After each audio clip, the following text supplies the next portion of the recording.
Look who it is! Hey everybody, how's it going? I am Deathblow. That's John Blevins over there. John the Blevins. Yeah. We're here to talk about some more of this new expansion here, John. And things got pretty interesting. Very recently. Yeah. And it was pretty boring all week, and I was like not relishing doing the episode. And then I woke up today, and there was like twice as many cards spoiled as when I went to bed because something happened in China that gave us a bunch of cards. Yeah, However that happened, I don't know. It was like really early in the convention, like 4 a.m. They did an announcement or something. Yeah, they did. They were doing some crazy, like, during the week convention. Like, I don't understand. But I'm also not complaining. No, not at all. And then legendary card reveal where we get two of them. Both of them are pretty sweet. One of them seems really good, but we'll get more into that later. Avianto. Yes, and if you don't like that card, stop watching, because I'm just going to probably be yelling at you. Even though I won't know that you don't like it. We will send one-mana big game hunters to come find and hunt you down. Absolutely. All right, well, part of the big announcement last night, / this morning, John, was something I know you've been waiting for forever. Super exciting. A reason to play.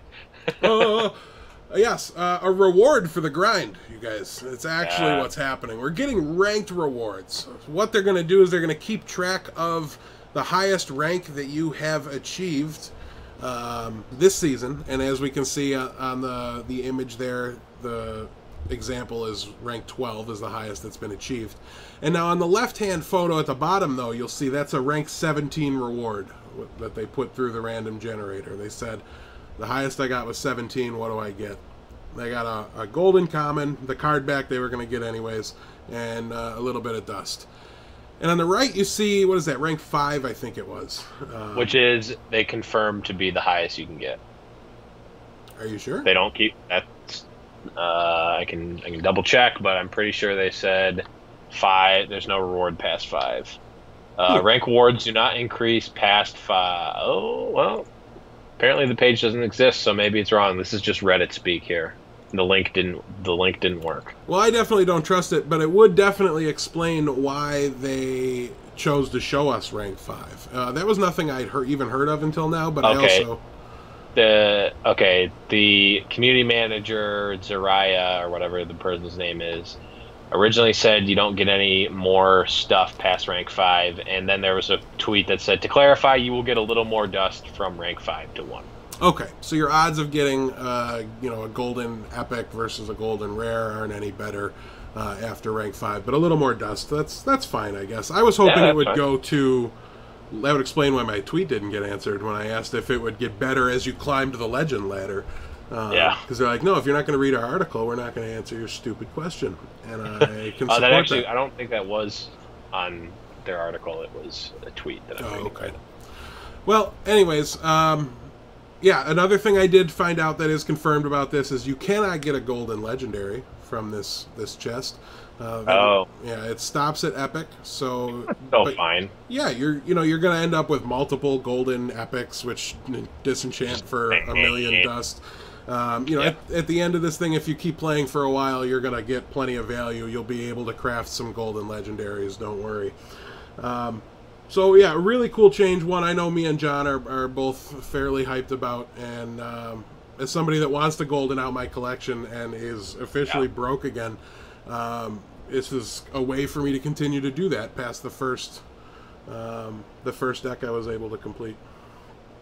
Yeah, it's I'm really glad that they're giving us an easier way to get golden cards, even just golden commons. Like every time I open up a golden card from a pack, I'm like, yeah, so sweet.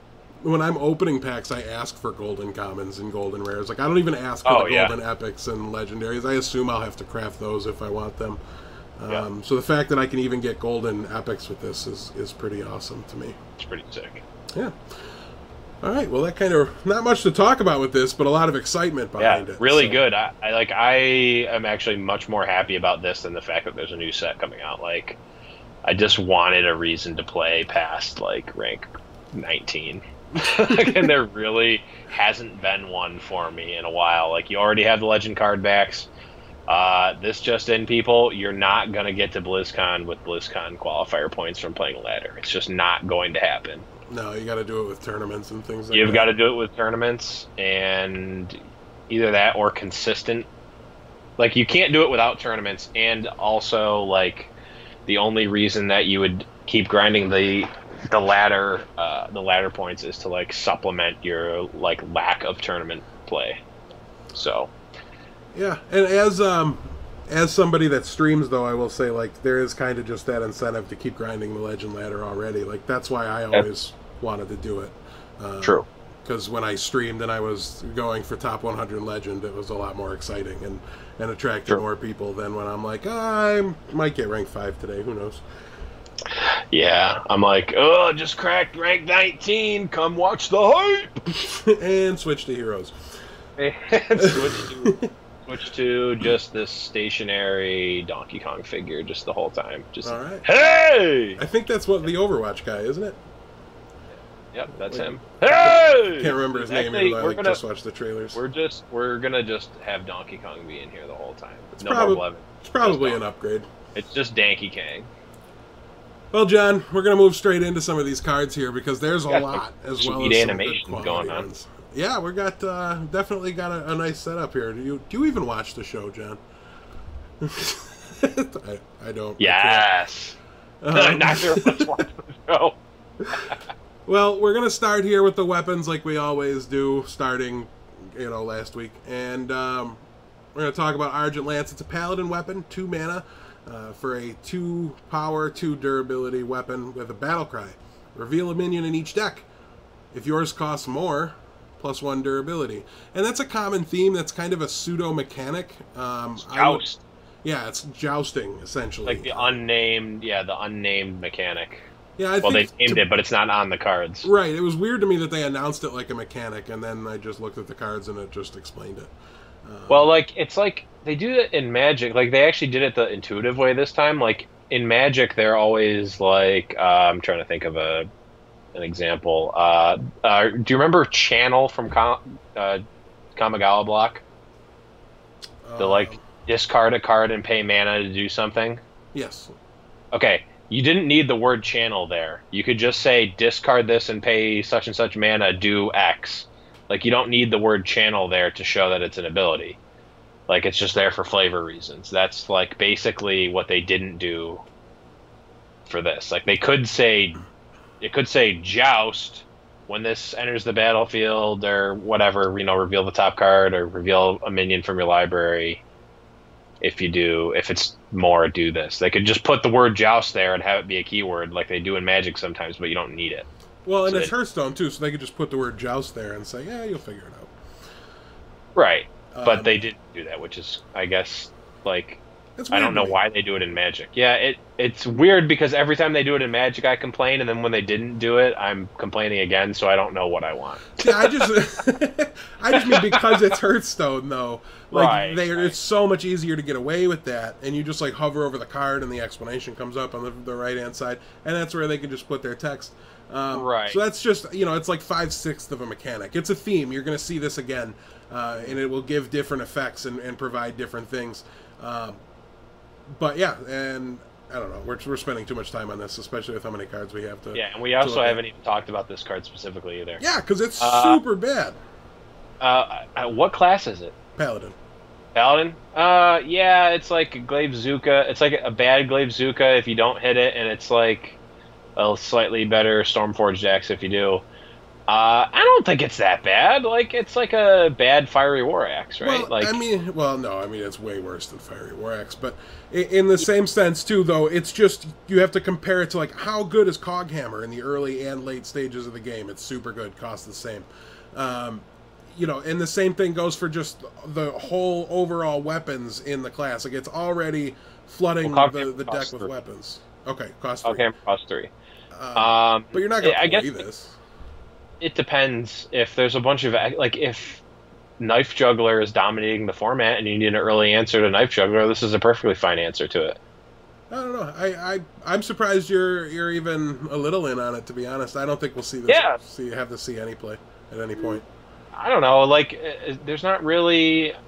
Yeah, you might be right just because you're never playing this over mini bots. So like it's Right. kind of like a mini bot, I guess. It's a little bit like a mini bot. That's how I see it as. And I think it like if you hit the durability, it's really good. I mean, it does kind of limit the other weapons you want to play. Yeah, you know what? You might be right. There's just Yeah, way too many I don't weapons. even think it's that good if you hit the durability. To be perfectly honest, that's just because, um, you know, you're. The durability doesn't help when you have 50 weapons I in your lost. deck. Yeah, I kind of lost track of my point a little bit. You have so many weapons, and then also like even if you hit it, like nobody plays Stormforged decks anyways. True. Um, And this is it, I this is better literally than have that if you hit, but right. I haven't thought about this at all in Hearthstone until right before this show, and this is another one of the cards that's making me think it. But they might do formats mm-hmm. coming up, like where it's like the grand tournament constructed, like only the grand tournament cards are played in constructed.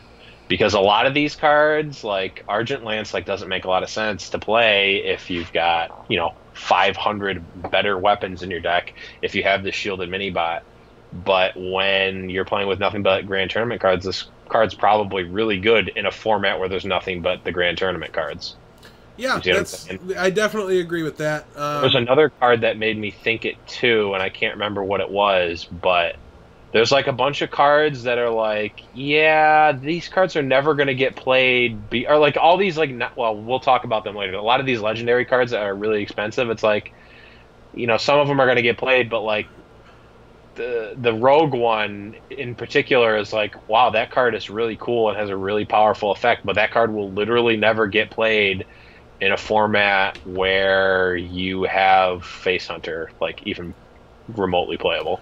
Right. And I think another like thing that might make them want to do formats is just that it helps lessen the entry barrier for newer players that might want to Yeah, play a yeah, variety of decks. and that's a big thing for a lot of new players that I talk to. Yeah, and I think what they would do to pull that off, and it helps to like avoid the power creep issue in set design as well. They don't have to be as concerned with it. But when they make a new set, you have to want to play these cards. You have to want there to be a reason to play these cards. And nobody's going to be interested in a set. They're just going to craft the 3 legendaries that might make an impact and go from Right. there. And, so they have to find a way to make the rares and the commons That's relevant true. later on. Or no one will buy it. No one will pre-order the 50 packs. Yeah, you would just never would because there's not going to be room. Oh, it's cool that I'm going to change my hero ability, but that can't be good because it's a 6/3 for 6. Like at the end of the day, I still just did that. It lessens the ability of the other things, the cool things, to impact the game and make people want to play them. Yeah, for sure. So, anyways, way too long of an Argent Lands conversation. Yeah, it brought a huge topic on, but I think it's definitely a possibility. Yeah, very good. It's a good conversation, but we're just daunted. It just by came up so because many of cards. stupid card. Right. Speaking of stupid cards, Team Infuse is a 2-mana Warlock spell. Give a demon +3/+3. Give your opponent a mana crystal. John, when are you going to play this card? In Arena, probably. I don't even know if I do that, but maybe. I just don't play much Warlock Arena. From a constructed Warlock standpoint, Arena's fun. this is terrible. Demon Fire, while it doesn't cost the same, it has a very similar effect, and it has more versatility. Doesn't see any play. It's a fringe amount of play, Right. but not a lot. No, and this has a very significant downside. I just stay away from this. If you really want to play a demon strategy, there's ways to do it, and this just won't be one of them. Once again, this card starts to seem a lot better when there's no owl in the format and there's no way to silence. Yeah, So, that's definitely true. In, like if in that was the TGT case. constructed, who knows? This this card might be cool. But yes, no, bad. Yes, Bad yeah. card. I can't imagine ever wanting to run this over. I mean, I guess it's really good on Imp Gang Boss, maybe. No, just run like Dire Wolf Alpha or something. Like it's no. Yeah, don't give your opponent the benefit, and Diversify your threats a little bit. Don't get so blown out by removal. Yeah. All right. Oh, I'm sorry. Mage spell. 5 mana for Flame Lance to deal 8 damage to a minion. They made Assassinate and Mage, except it's worse. Next. Yeah. Just Mage cards are going to be kind of boring. I can't even say it's going to be bad. I don't know. It's going to depend on the metagame and what Mage needs at the time. It's a solid removal spell if there's a slow Mage control deck at some point. There's no way this gets played in Constructed. I don't like it. Yeah, I don't see it seeing much play in it. If it is, it's like a one of maybe on occasion, and even then probably I don't think so. Assassinate literally never seen a second of play. The Mage decks are already so tight. Like what the hell that's very true. Yeah, it's like Assassinate is just better than this card. Yeah, that's definitely true. 5 mana destroy minion. Like the only way that this is okay. Well, whatever. The only way that this card is better than Assassinate is that you can target your own Acolyte of Pain and draw a card if you need to. Value Town. Only thing I'm saying. It could also, after you unstable portal a Grommash, you could use this instead of your hero ability to ping it. Right. So it's just the best BM. Yeah. Next. Silent Knight. 3 mana, 2/2, Stealth and Divine Shield. The name puts me to sleep as well here. Yeah. Listen, so it's okay, I guess, in Arena. Like they're probably gonna have a card called either Holy Knight or Deadly Knight, just as like the play on the stupid movie, the stupid like horror movie, and the classic Christmas song. But yeah, this card just seems bad. Yeah, it's just too underwhelming. Way worse than the Argent Crusader, I think. And I think it was released on Trump's stream, which is fitting because he's kind of boring to me. I like him. He's a very good player. He's just a little boring. Really got some. Yeah, he's quite boring. Anyways. Yeah, no, this boring card. Worse than Argent Crusader or Scarlet Crusader. That one. That saw play in the old Zoo decks. Yeah. All right, Gadgetzan Jouster has the Joust ability to it. It's a 1 mana 1/2. Reveal a minion in each deck. If yours costs more, gain +1/+1. So you're playing this 1-drop minion, John. That kind of leads me to assume you're an aggro style deck, right? Right. It's the classic. It has an ability that it itself is bad for. Right.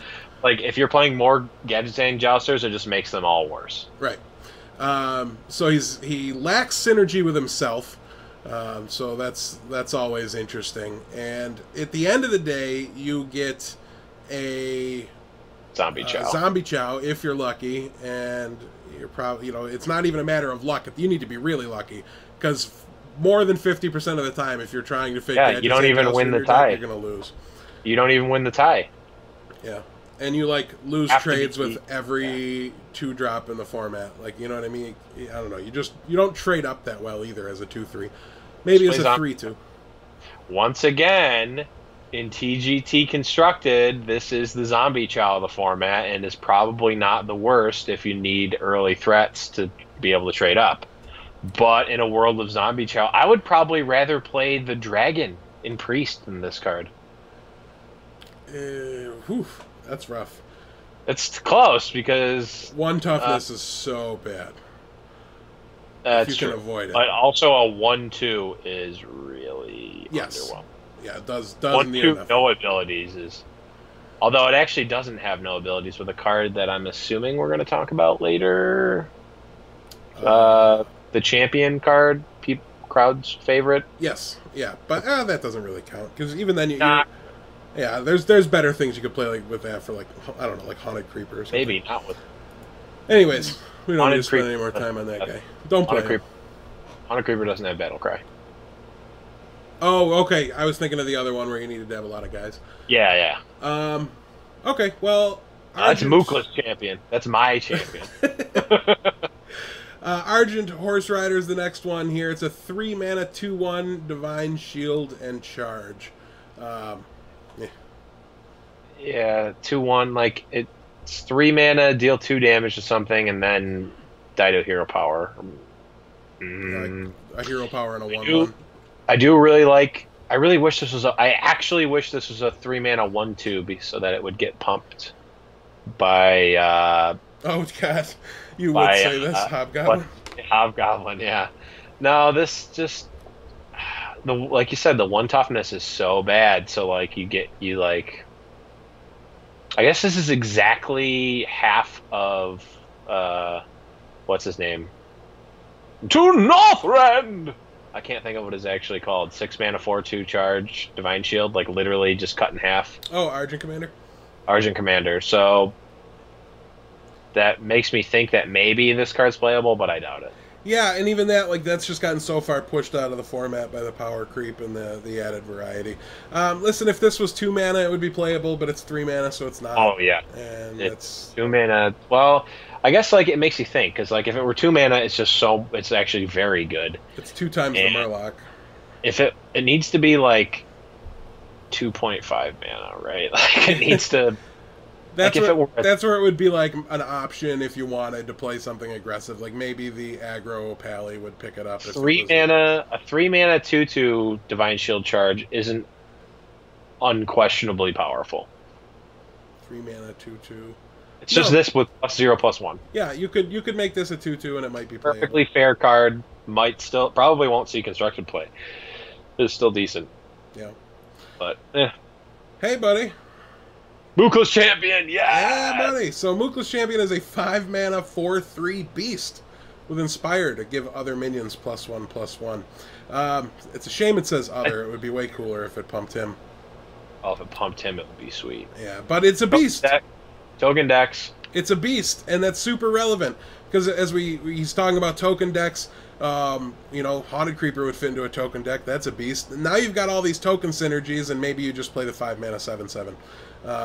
You start to be able to see these extra neutral beasts come into play that might really someday help bring the other fringe beast strategies into play like Druid has.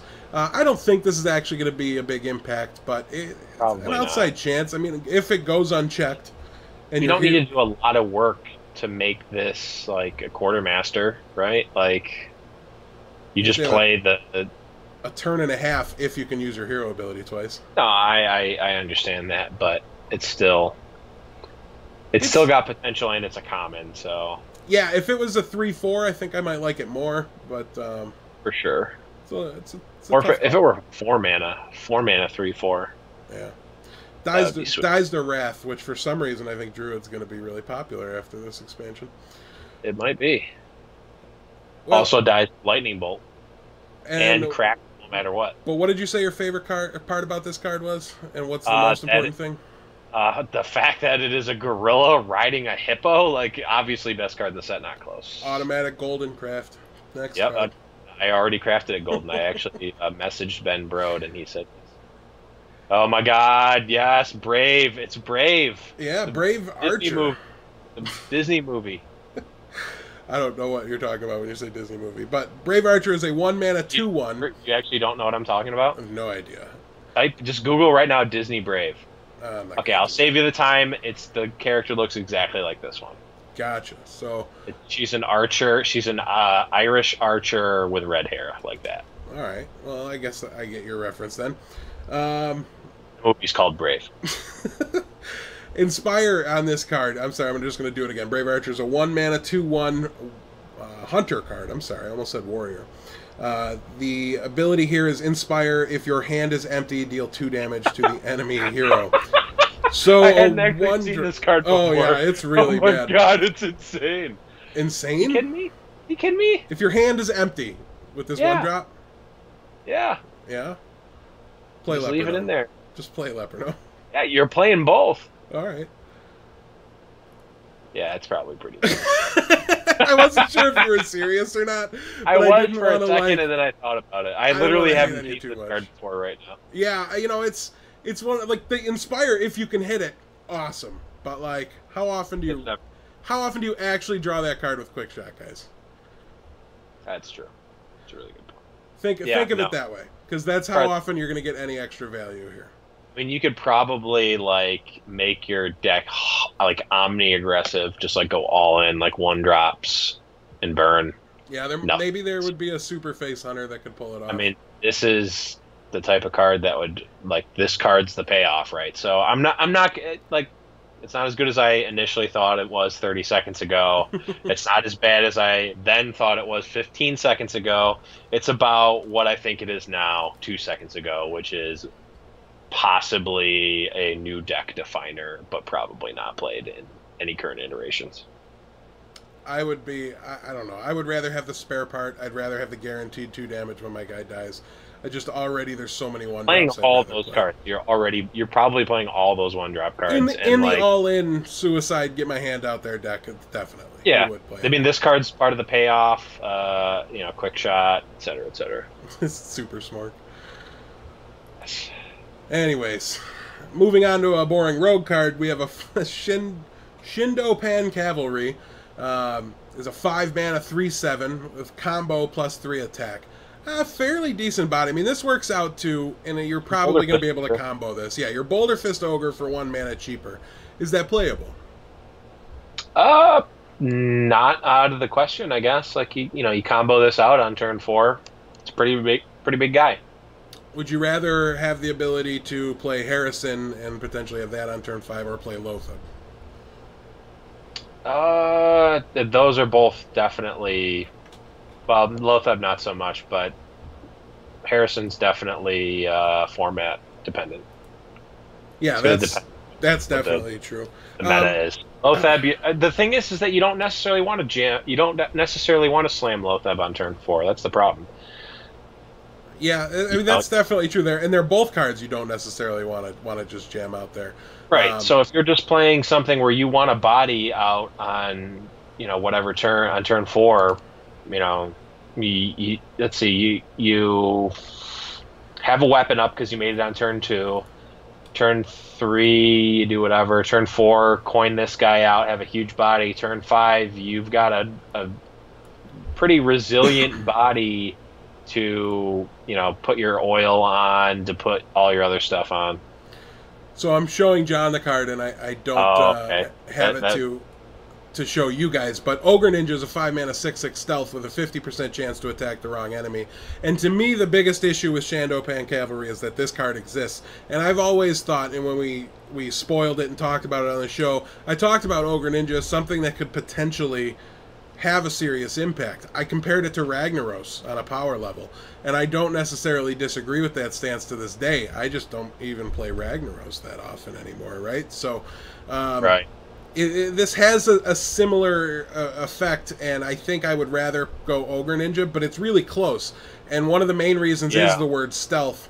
Because if you're going to do a follow-up turn with the oil, you have the stealth minion, which is more likely to stay alive than even a 7 toughness guy. And then after you oil, smash face, and then Blade Flurry, the board's clear, so the 10 mana from the Ogre Ninja is guaranteed to go to the face. So I gave this card a lot of thought, because while it's boring, and I don't back off that statement I said earlier, it's not necessarily bad. I think there's a better option out there for it, and I don't think you're going to play a lot of 5-drops in a rogue control deck. I think the biggest problem with Ogre Ninja is that there just has not been any rogue deck that has positioned itself to want something like Ogre Ninja. Right. I think that there's just been better options, which once again leads me towards my hypothesis that they might be doing formats, because a lot of these cards that are just awkward, they're in a vacuum, they're fine cards. Like this Shadow Pan Cavalry is a fine card in a vacuum, but given what we know about how the game of Hearthstone is played as we know it, it just doesn't really have a place right now. And I think Blizzard is really trying hard to slow the format down, to open up new strategies, because people get sick of it. Even if it's not necessarily bad, like we've talked at great lengths about how we don't really think Grim Patron is that bad of a thing for Hearthstone. If it goes on for long enough, whether it's good or bad, it's just boring to keep playing the same stuff over and over again. So I definitely think that Blizzard is trying to spice it up with this set, and if that doesn't work, they might do something like make new formats. Yeah, it'll be curious to see how that happens, and they can really decide to introduce that at any point. Right, and Just we're getting divide to it the in half point. and say go. Like right now, like if we're going by like Magic blocks, those are usually the block is 3 sets. So like this would be, well, it doesn't really work out the same, but like No. if you consider like set one to be a block, goblins and gnomes being a block, and like the expansions being like the second set or whatever in the block, like this would be the point where we start to rotate standard, right? Like old set would cycle out, it would be GVG, TGT with the expansions as new standard, and we would go from there, Yeah. etc., etc. So like that's like roughly how it might work out if it were like Magic, but I just from what I've seen, like they might do something to change the format, or maybe they'll just like take like a core of cards, like make a core set. I was going to They say don't release they already anything. have the basic set, and that's what I always thought they would do. Is if they wanted to do this, like you have the Mm, basic set, and then you can go that would 2 make sense. expansions and 2 adventures, and then Yeah, segment it off. That would be a fun way to do it, and that would give yeah, us that would lead us to the end of this would be the last set. You know what I mean? And then it would start over again later. And then you always have some staple cards when you get going. Like you can say, all right, Sylvanas, got to get it. Ragnaros is going to be good when the next format starts, even if it deteriorates in value. It's a good investment to get. It's never bad. It's right, just sometimes gets replaced. right, And so it would give people a place where they could invest early, where they know they're never going to lose their value, and right. it would be an interesting way to do it. And I mean, this is branching off a completely new, basically, we could dedicate an episode to this, but I'm just like brainstorming here. What they could do is they could just re-release cards, like, oh, the next, the I can't even make Wait up till you a see new, what Lord Juraxis does this time. or no, it would be the same exact card. It would just be in a new set, which would make it legal in the new standard Yeah. format or whatever, and also it would make it so that people, like new players, don't have to buy the old set. They could just buy the new set and get the cards that are legal. And there's principle for that in lore too. They've reused bosses in different raids, and they've Right. had different abilities at times. So they could rework a Sylvanas and make a Sylvanas with Well, a yeah, different ability. they could always do that. That would just be making a new card, but they could just do reprints Well, yeah, basically. and they've brought back whole dungeons. Like right now you can do Upper Blackrock Spire, and it's exactly the same as it used to be. Everything's just scaled appropriately for the new item levels and gear and things like that. So there's precedent to do a lot of these different things. I'll be curious to see how they go with it. Yeah. But let's move on here and talk about the injured Kavaldir. Or Valdir. I don't know if the K is just completely silent like knife. But I don't think I'm going to have to say this one too much. It is a 1-mana 2/4, which is obviously really strong, but it has a battle cry. I deal 3 damage to this minion. You got a weird look on your face, John, so I'm just going to let you... I mean, it's not. I don't think that this card's very good. It's not Injured Blade Master good. It's Significantly worse. like Injured Blade Master is falling out of favor as well. Like you have to jump through hoops. Like Injured Blade Master is like a 5-mana 4/5, right? In Priest, like at worst, 5-mana 4/5, which is like a bad Yeti, but the upside is better. This is a 3-mana 2/3, not the same. Yeah. And even like the problem is like on turn 3 you can like coin out Blade Master and then play the Circle of Healing, have a 4/7 on turn 2, and it's really good shape. This one you're not gonna. I guess you could like play 2 of them. You like need 2 of them to make it worth playing the Circle of Healing. That's the problem. Like you're not gonna go like turn 1 this Circle of Healing go. Like it doesn't seem good enough. Right, and it's way better on turn 5 to play Blade Master and then heal it with your hero ability than it is on turn 3 to play this and you use your hero ability. Like you want to be playing Dark Cultist, you want to be doing other things, and 5 is more of a as we've talked about, just with the last card, 5 is a much more reactive spot in the mana curve. It's your Harrison Jones. Your proactive stuff is Sludge Belcher, sure, but you want to save your Loatheb for the critical turn, and you have to wait for the value on Harrison and things like that. Yeah. So this just doesn't fit as well into the curve. I think it's on a similar power level with Blade Master, but 7 toughness is way more than 4, and that gives it makes it way easier to keep it alive, and it makes it way easier to take over a game with it. And that's what Priest really does. Yeah, so on the surface, this card doesn't seem like it's too good, but it does seem like the type of card that is really unique, so I'm going to keep it in the back of my mind. It probably has some weird combo or something, if not now, down the line. If you put a gun to my head, you got that 3/5 that gets bigger for everybody you heal, and if you're going for this big circle of healing turn, this is a 1-mana guy that helps pump that dude. So there are applications to it. It's certainly possible. Yeah. Sometimes you want to play things that have Battle Cry, too. That is also true. So, yeah, who knows? Moving on here, we have another kind of throwback to a classic card, and of something of the same vein. We have a 2-mana Argent Watchman. It is a 2/4 minion that can't attack. Did we not make this card last week, basically? Like, when we were talking about the 3/5 for 3, or whatever that card is. No, the 2/5 for 3. Is that what it is?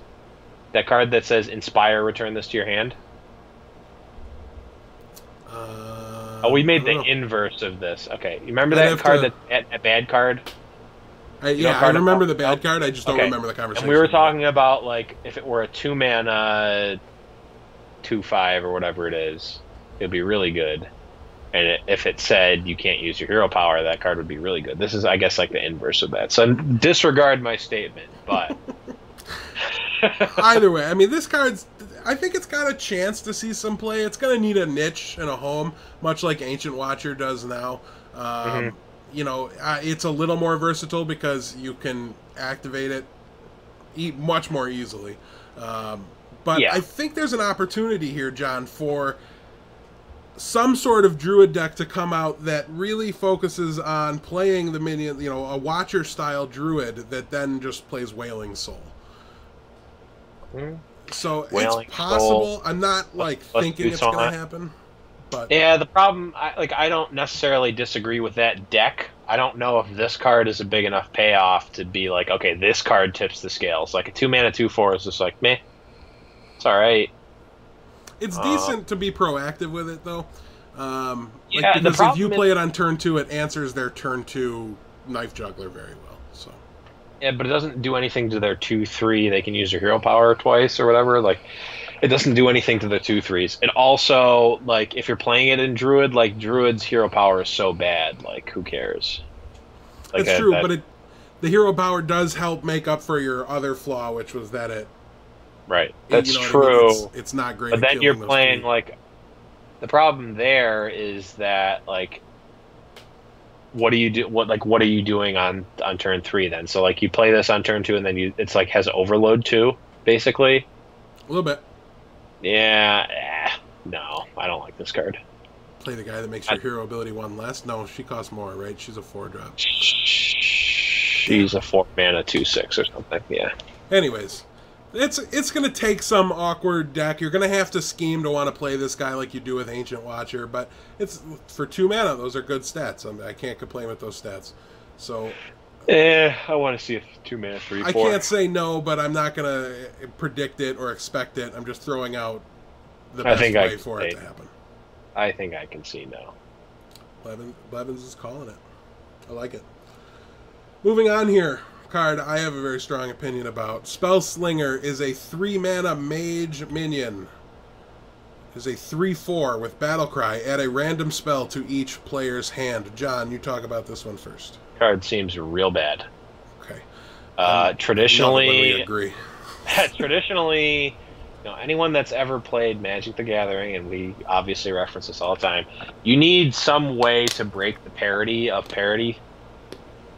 Parity spells, meaning that, like, this card's Battlecry does the same thing for each player. So, like, if this card was Battlecry, each player draws a card. Like, the parity is, like, kind of broken because we do the same thing, but I guess I get to use the card first sometimes, not on turn 3.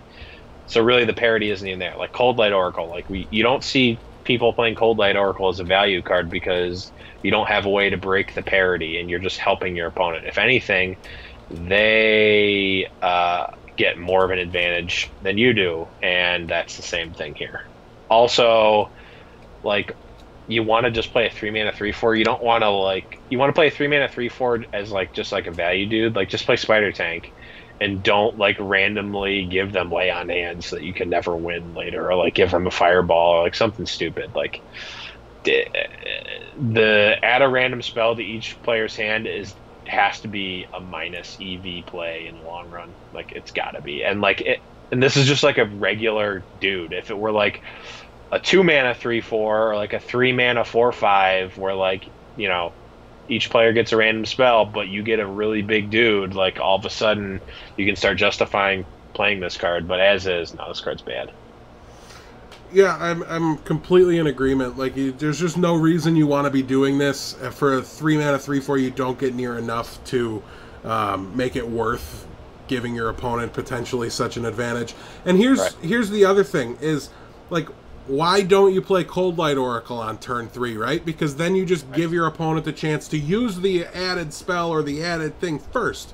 And then he has priority and he takes tempo. And that's exactly what you're doing with Spellslinger, is you're going to play it on turn 3, and then your opponent's going to take over the game, and you're never going to get in control again. Right.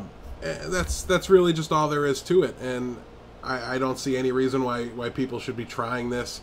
There's no interaction here with other things. There's no ability to mitigate the potential downside and risk. So I just stay away from this. It's exceedingly average, and the battle cry is bad for you as often as it's good for you. So yeah, like the thing is, if he costs 2 mana, maybe, because then you play this guy out, you like cross your fingers that they don't get the best spell ever, and then you have like, no, it's never good. My dream scenario isn't even good. Just play the 2 legendary 3/4s and Spider Tank if you really want 3/4s for 3 and Mage. I'd rather play Millhouse. I'm not going to play that either. Exactly. Millhouse is sweet. Bloodhouse. Bloodhouse, man. All right, John. So here's an interesting warrior card for us to talk about. We've got Bolster. It's a 2-mana spell that says give your taunt minions +2/+2. Obviously, this needs a home, and you need to design the entire deck to make it good. Yeah, but the thing is that if you get that, this card is insane. Yeah. If you can consistently make a board of taunt guys, this card is insane. Yeah, he's out of this world good. And there's a lot of other things you can do with taunt-style decks, like play Kel'Thuzad. That does a really good job of keeping them around, And this has an opportunity. And I'm not saying I think it's going to be good. I'm not saying it's worth doing. I'm saying I'm going to test it because we all should. Card's really powerful, might not have a home yet. No, but if the format ever gets back to Face Hunter, can you imagine playing like Sen'jin Shieldmaster, taunt all the things, bolstered that deck? Like, that would be really, really strong, and I would really have a lot of fun with that. So yeah, I'm gonna make sure I own it. It's not a duster. It's something you want to keep around and tinker with, and look for opportunities to play Taunt Warrior. Yeah, seems really sweet. Another interesting card here. This is a Druid card. It's a 2-mana minion, Druid of the Saber. Choose 1, charge, or +1/+1 in stealth. So you get to choose between, what's the name of the Murloc that's 2/1 charge? Murloc.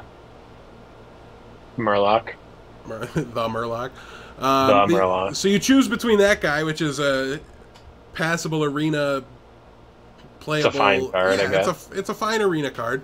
And it can double as some removal. There's constructed games where you'd benefit from having it. And if you're not in a situation...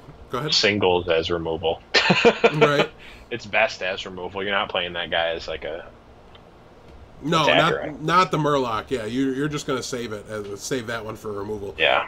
This one, though, John, you get the opportunity to play a 3/2 stealth instead. And for 2 mana, that's not bad. No. Card's really good in arena.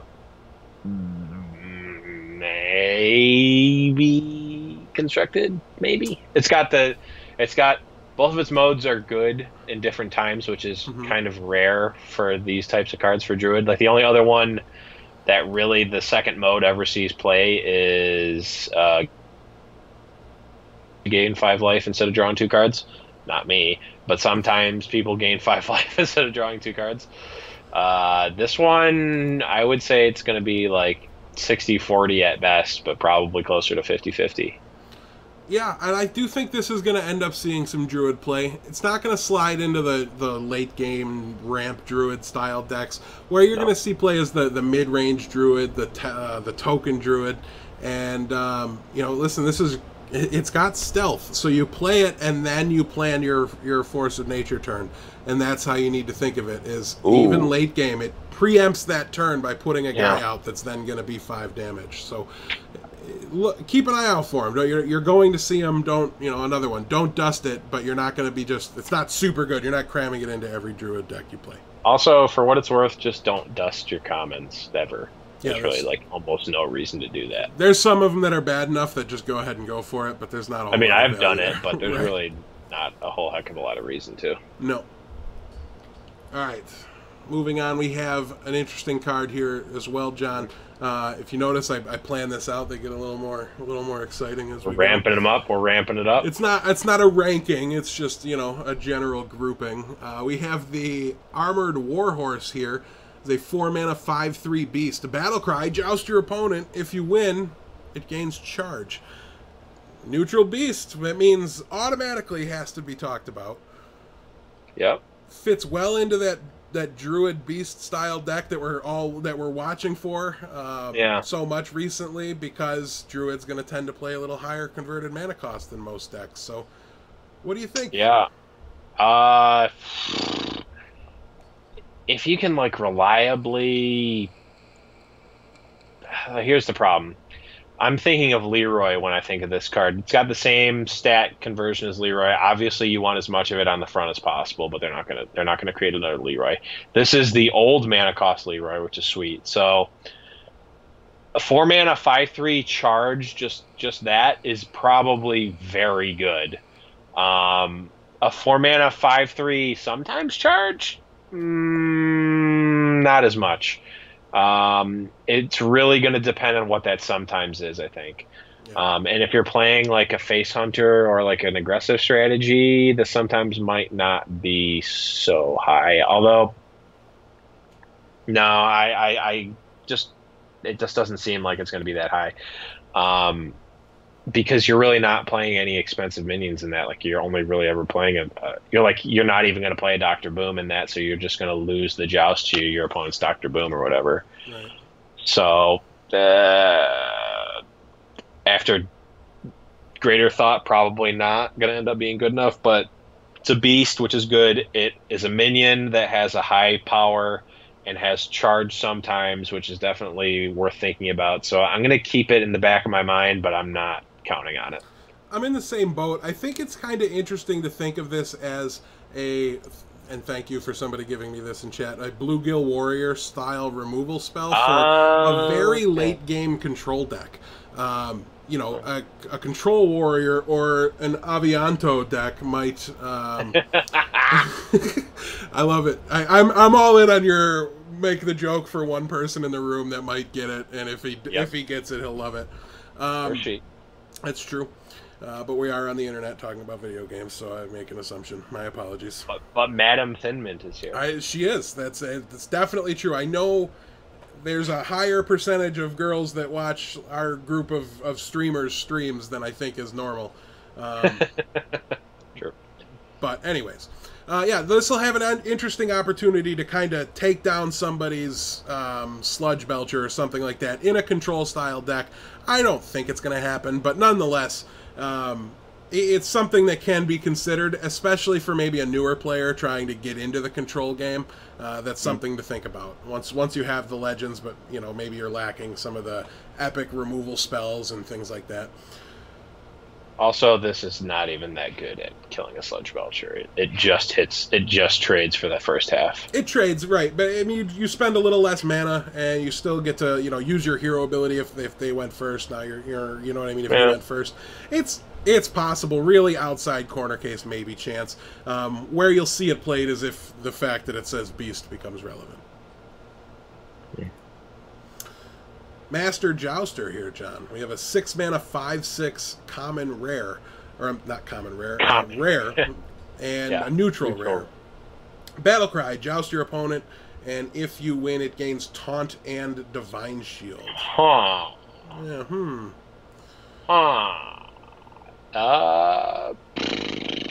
It's a really big Sunwalker. It is. Maybe. Actually, just a +1/+1 Sunwalker. It's pretty big, though. Yeah. It's really going to depend on how. Like, here's one of the, and actually this might be the first one. Here is the. This card is going to be in a deck where you're probably going to win jousts. Right. A decent amount of time. So if it could be pretty reliably the just 6-mana 5/6 Taunt Divine Shield. If that's the case, this guy is probably going to see play in the same sort of decks that would have seen a Sunwalker see play. Might be in a bolster deck. I was just going to say, is there like maybe this Taunt Warrior card that might have just come out that maybe helps it? Who knows? There was a Taunt Druid deck for a while, and it was not the worst thing you could be doing. No. This guy fits right in that deck. He's way better than Sunwalker in that deck because you're going to win all the jousts because you're playing nothing but ramp and fat dudes. So all of your minions cost an insanely high amount, and the only things that are small are your removal and your ramp. So this guy fits right into that sort of deck. And actually, this guy might enable that sort of deck because even if he gets silenced, you still have a 5/6 body, and even if he doesn't trigger for whatever reason, it's still a 5/6 body, which is respectable. It's better than Sylvanas stats. So I'm gonna say yes on this card.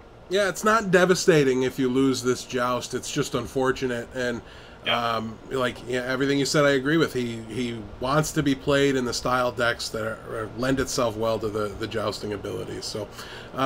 I'm with you. This has a chance to see some play, and I like it. It's an interesting card. No, it's not game breaking. It's not format defining, anything like that. But it could be format defining depending on how. I mean, this could be the biggest wall for the control decks. Doesn't that last like 2 days though, and then just the Black Knight's what defines the format? Yeah, I mean, Black Knight is insane against this card. You want to lose the joust. Right? Please let me lose. Please lose. So the Black Knight. But yeah, no, I like those. So you're a little higher on it than me. I'm a little higher on it.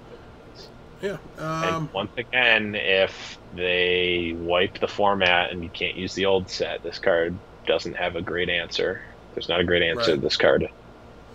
Yeah, it'll be interesting to see exactly how it fits into the metagame. Do expect to see it, and feel free to tinker and play with it because it's not a bad one. There's worse, and we've talked about worse today. Yes. We're going to talk about worse right now, I think. We have a 5-mana Paladin card here. It's a rare. It's a 5/5 minion with Battlecry. Reveal a minion in each deck, so joust your opponent, and if you win, you gain 7 life.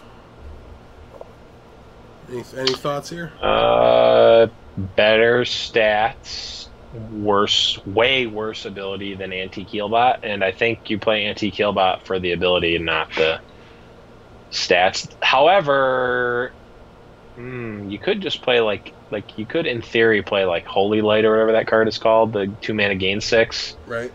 So this is another one where it's not that devastating if you don't gain the 7 in most matchups. But the matchups where you really want it, like Face Hunter, you're probably going to win the joust. So this guy ends up being really good then. That's what I was just going to say. That was kind of my big point, was where it's good, you're likely to win. So yeah, it's interesting there, but I think they're very different abilities, but he obviously needs to draw a comparison to Dragon Consort. And Dragon Consort's ability, while, like I said, very, very different, I think Dragon Consort has the better ability. Yeah. I don't even know if that's true.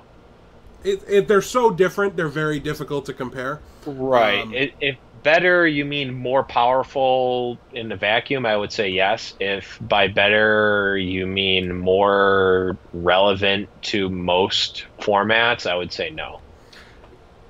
Yeah, I definitely was speaking more in a vacuum, and I Right. think you would switch between the two, depending on the Depending on metagame. your deck. Sure. If you were a paladin guru and that's all you played, I think you'd end up Maddie. tinkering with this a lot, right? Maddie. He's busy playing Murky on Heroes. Who knows if he'll even come back with this expansion? I certainly hope he does, though. All right, I think third possibility. Also, it's a walrus riding a turtle. Right. Isn't that mount like really expensive in World of Warcraft? I'm not a mount guy at all, unfortunately. Okay. Guys, I see we've had like 3 Q&A questions already come in. I'm gonna lose them in chat, so please I have at least one. I have at least one from earlier. Okay, you're saving them. I saved one. I didn't see the other ones because I forgot to put the chat back up. But I will search through right now, so don't worry. Okay, and please, in case we miss them, keep them in your clipboard or paste them somewhere where you can remember to ask them later, or bring them up if we don't talk about them. I want to answer them all. Yeah. I just can't reliably say that with how much you guys are spamming today. Yeah. we will. By the way, don't stop spamming. No, that's not at all what we're saying. All right, well, let's move on here with an epic to talk about. We have a 3-mana 4/2 neutral minion, Battlecry. If you have a minion with spell damage, gain +2/+2. Potentially a very strong card here. We're talking about a 3-mana 6/4, which is huge. Yeah.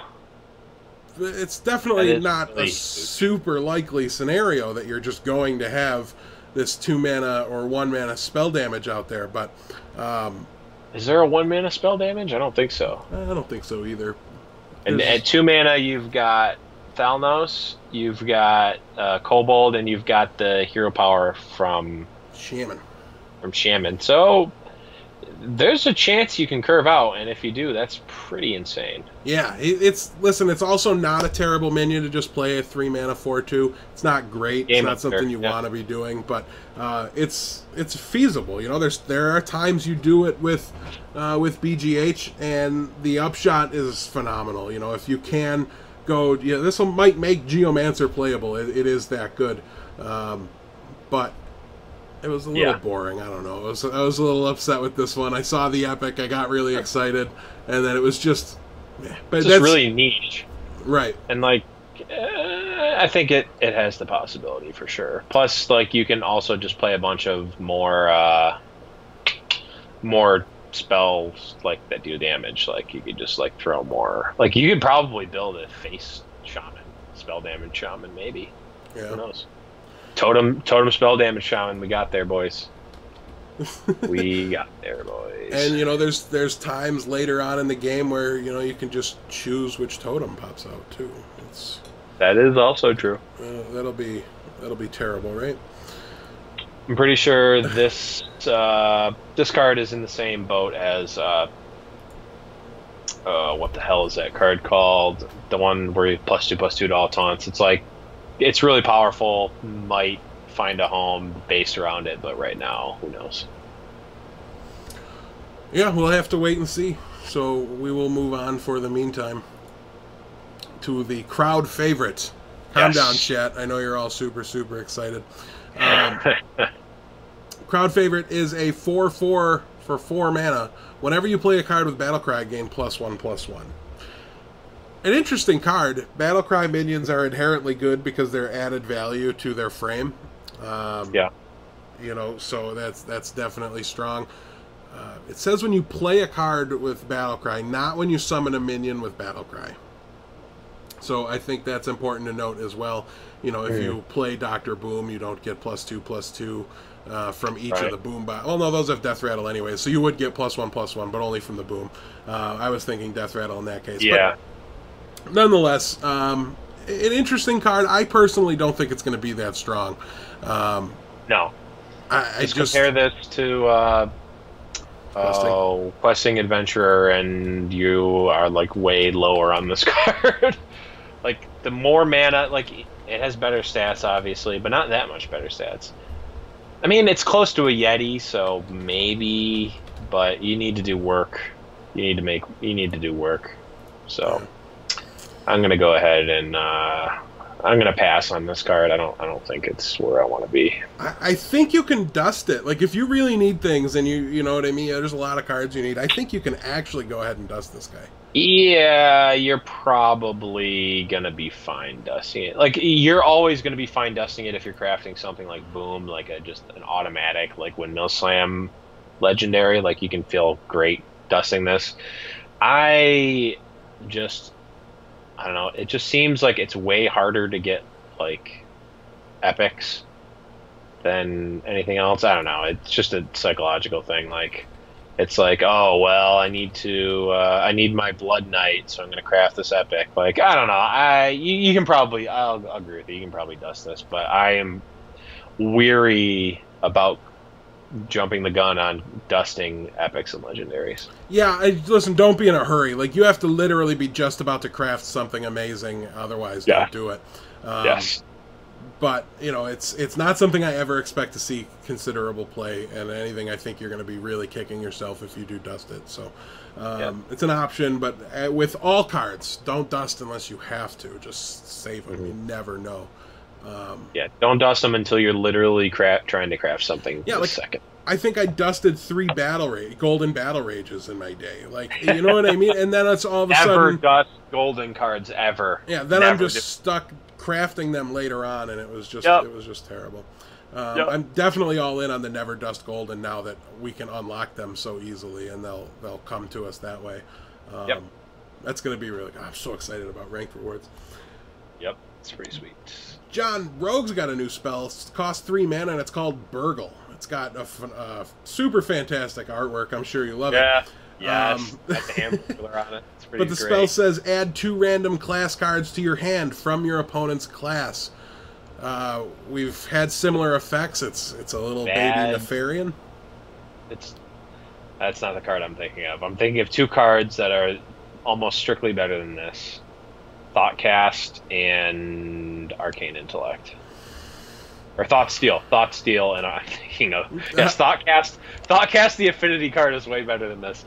I didn't even consider that you didn't mean Thoughtsteal. It never occurred to me that you just named a magic card. That's how in sync we are when it comes to our magic lingo. Yes, Thoughtsteal and like Thoughts. You're just gonna get too many duds off of this. That's the problem.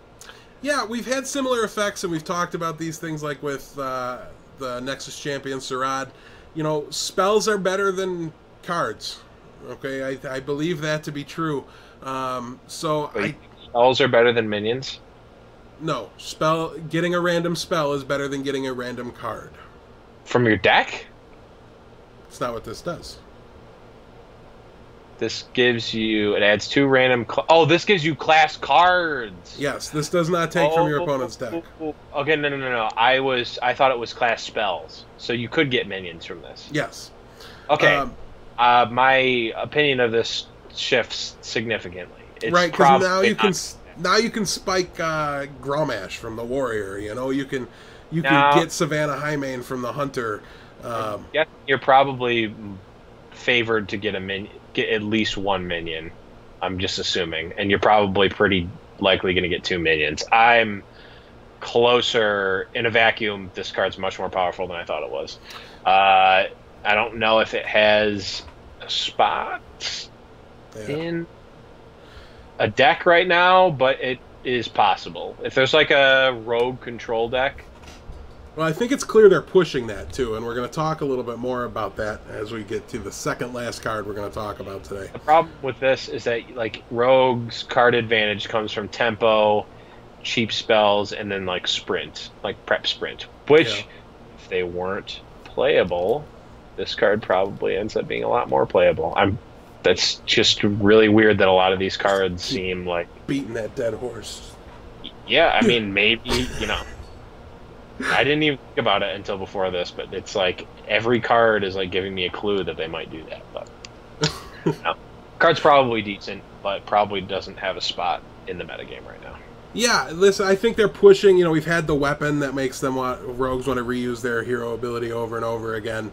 We're going to have the rogue legendary to talk about in a little bit, and there's been a lot of cards here that lead me to think they're trying to push some sort of control rogue style, and I think they're trying to push control in general. I think this set is proving to be a concerted effort to slow down the metagame, to provide the late game decks with the tools to get there.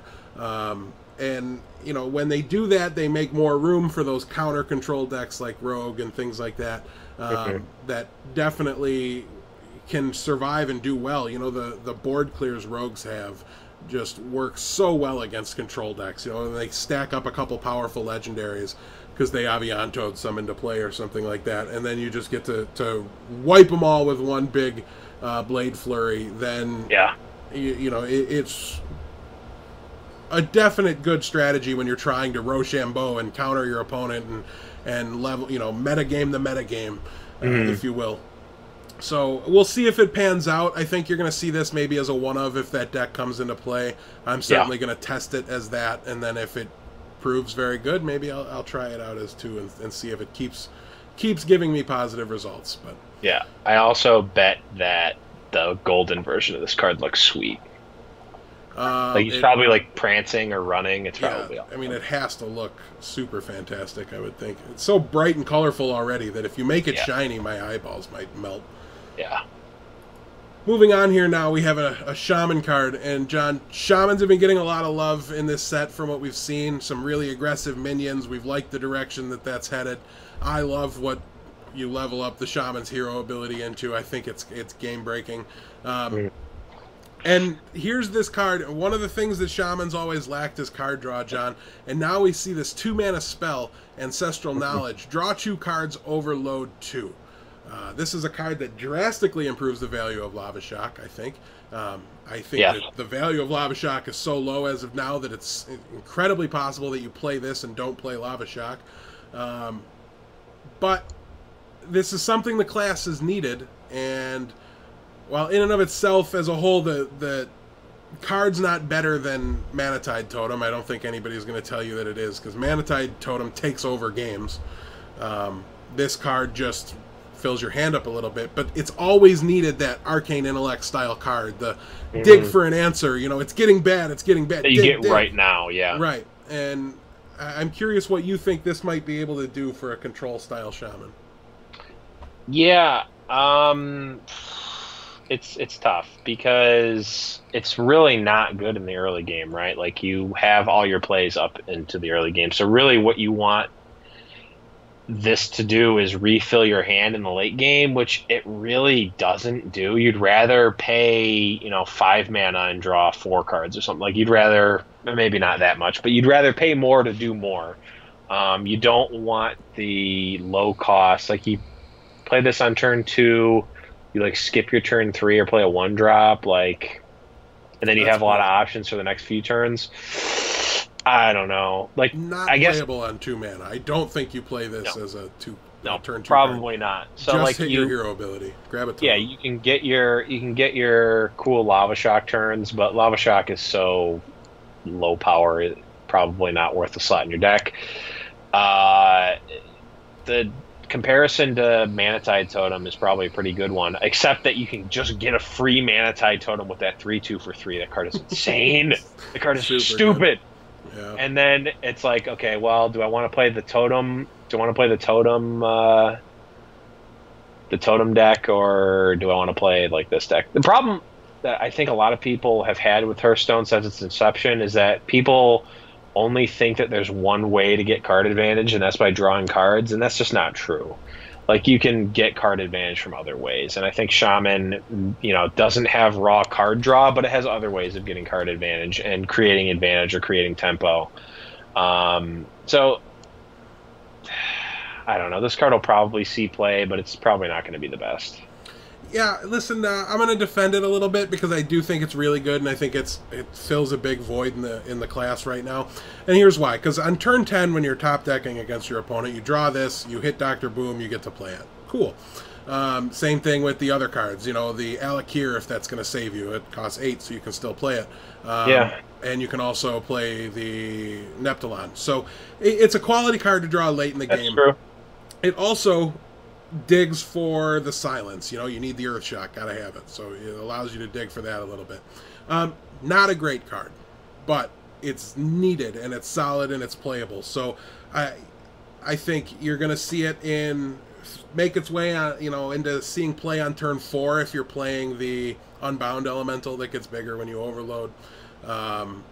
I don't see Lava Shock coming into play with this one. I think you're just going to eat the overload and say, I needed to dig for some cards. I needed to find an answer. I needed to rip that hex or what have you. Yeah. And that's what you'll see it for. A 1 of, maybe a 2 of, but in every Shaman control deck, I think you're going to see this card see play.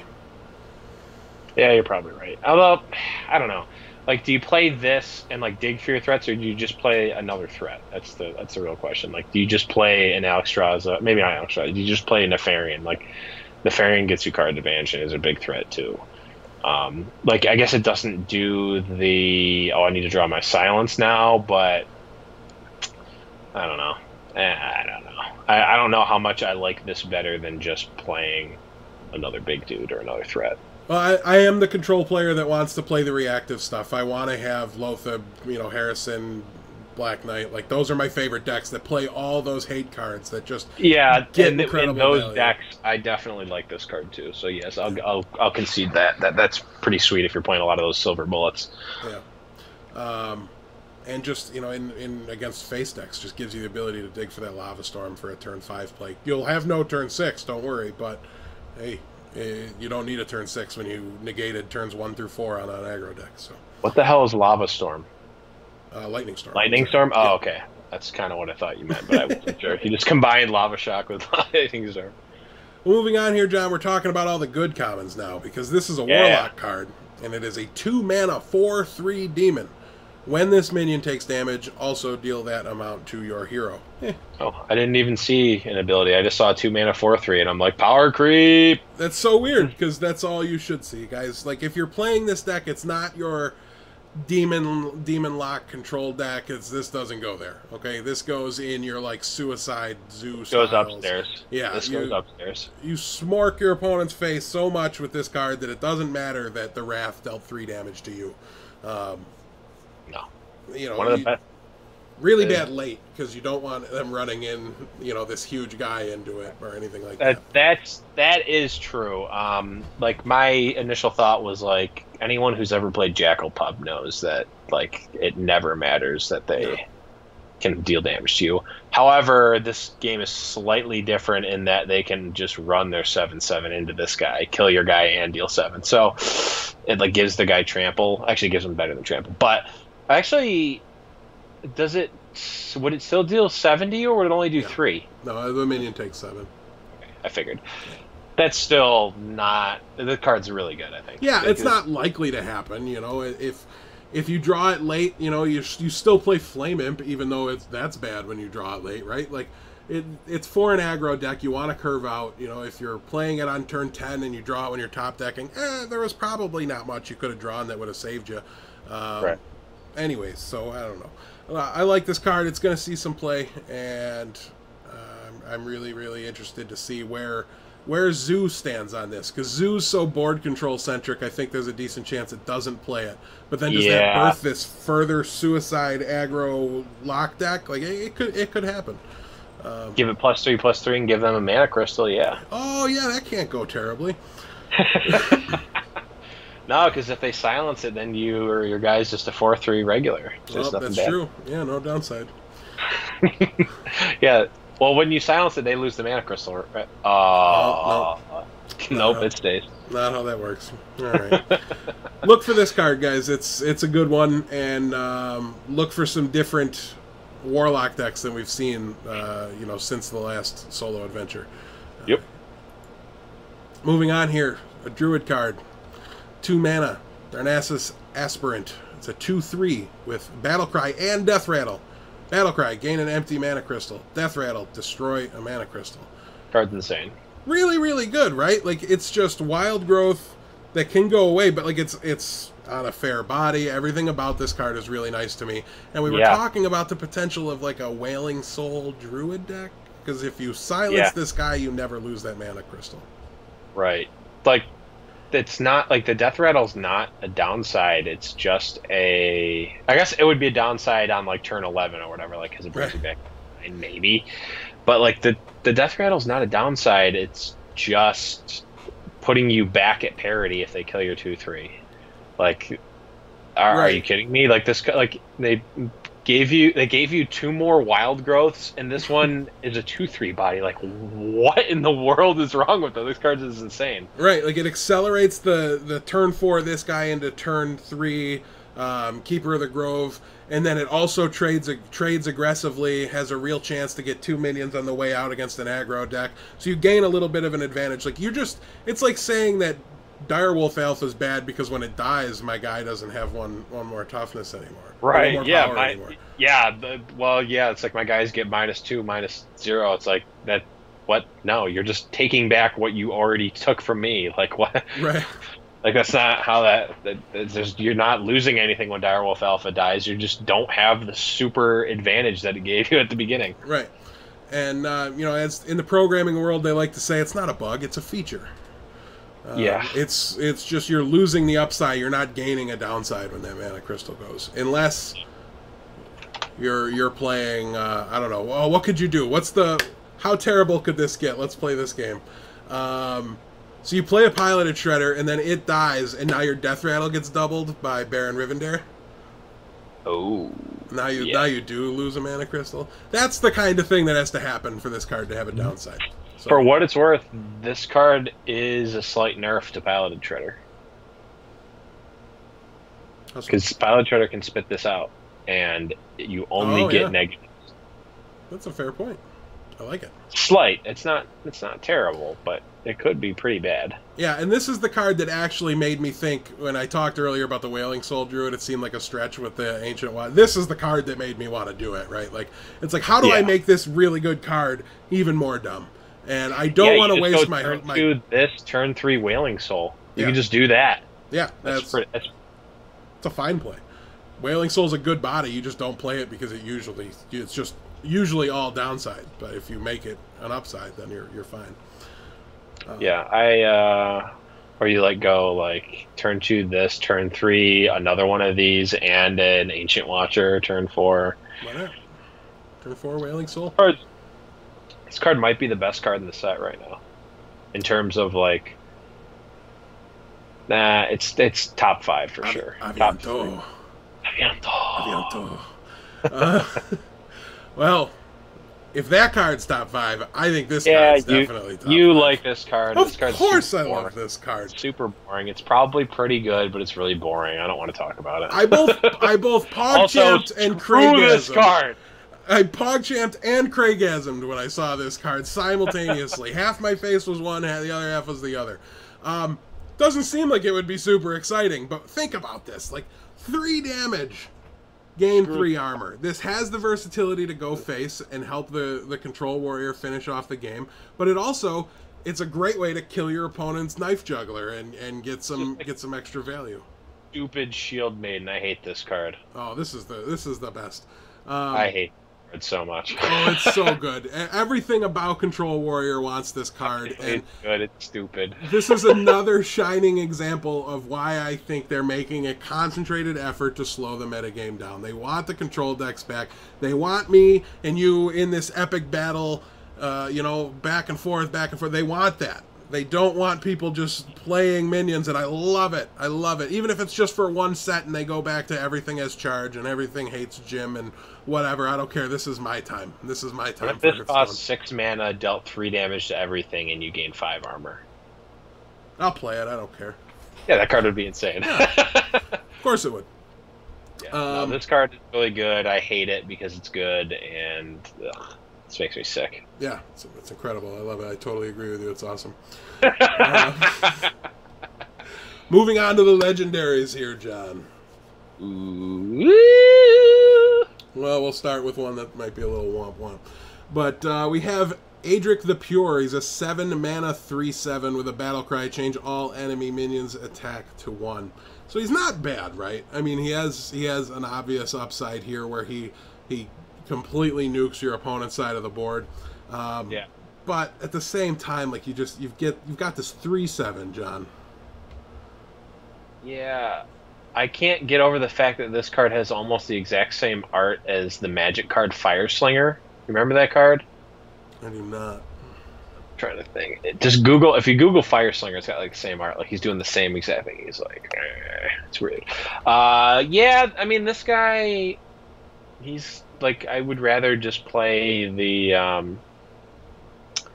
I would rather just play follow the rules. Like, Yeah, like there's just more mana efficient ways already to do it. Like I might almost rather play the 1-drop spell. In all honesty, it just might be better to humility a minion than play this, because the times where you're going to get crazy good value off of it, in the sense of you're going to hit more than one minion and it's going to be super valuable, are pretty low. The other cards combo well with Drake, which takes them off the board completely. Not Drake, Kodo. oh yeah. But, you know, I can't get on board with a 7-mana 3/7. There's more powerful things I can be doing with my mana, even if it's multiple cards. Yeah. They just don't want there ever to be something that you want to play more than Dr. Boom, so. I mean, I want there to be something I want to play more than Dr. Boom. I do too, but apparently Blizzard doesn't. Yeah, they're at 7-drop. This isn't going to get there in any way of replacing it from any decks. There's an outside chance, but you know, if you're a new player, this is one you can dust, I think, and dust it right up. Yeah, move yourself into a neutral card that you're going to play a lot more. Yep. Gormok the Impaler is a 4-mana legendary minion. I love these lower cost minions that are legendaries. Yeah. I think they're great to see and they're important. But it's a 4-mana 4/4 with Battlecry. If you have at least 4 other minions, deal 4 damage. It's a little disappointing that they gave us this 4-drop legendary and he's this bad, but I mean, he's just really hard to turn on. Like, yeah, really difficult, especially but he's really good. Yeah, yeah. I guess you go like, it's possible. Like, you can basically only play him in Paladin, right? Like with muster for battle and that sort of stuff. Like, yeah.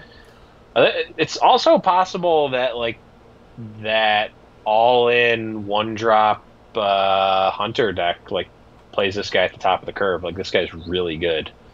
If you can like reliably, at least semi-reliably, this guy's insane. Like, it's 4 damage to anything. Yeah. It helps Smork. It clears the only minion off the board, so that way you don't have to make any pesky trades. You can just continue to go face. But yeah, no, this guy is a really niche. He's a really niche guy. But if there's a deck that's possible where this guy can battle cry like even like 65% of the time plus, like, the card is insane. So there's this 3-mana shaman card that gives you 2 minions. You know, it summons you that extra spare totem. But even that's hard to imagine you getting there in shaman, even with that card, because he's 3 mana and then into this guy on 4. It's hard to imagine you like doubled up on your minions in one of the previous turns. You've gone 1-drop, 2-drop. You know what I mean? Like, lost nothing. Yeah, like, it's just so difficult. Yeah, nothing died. You curved out perfectly. Like, you can just start checking off the boxes in chat. Like, he had exactly this minion. Like, and you have to have your 1 of on turn 4 if you want to do that. But yeah, I think that this guy in decks, like, I think that it's not out of the realm of possibility that you can build a deck where this guy gets turned on, and in those decks, this guy's insane. Yes. When active, super strong. I just don't. So he requires a little bit too much of a magical Christmas land scenario.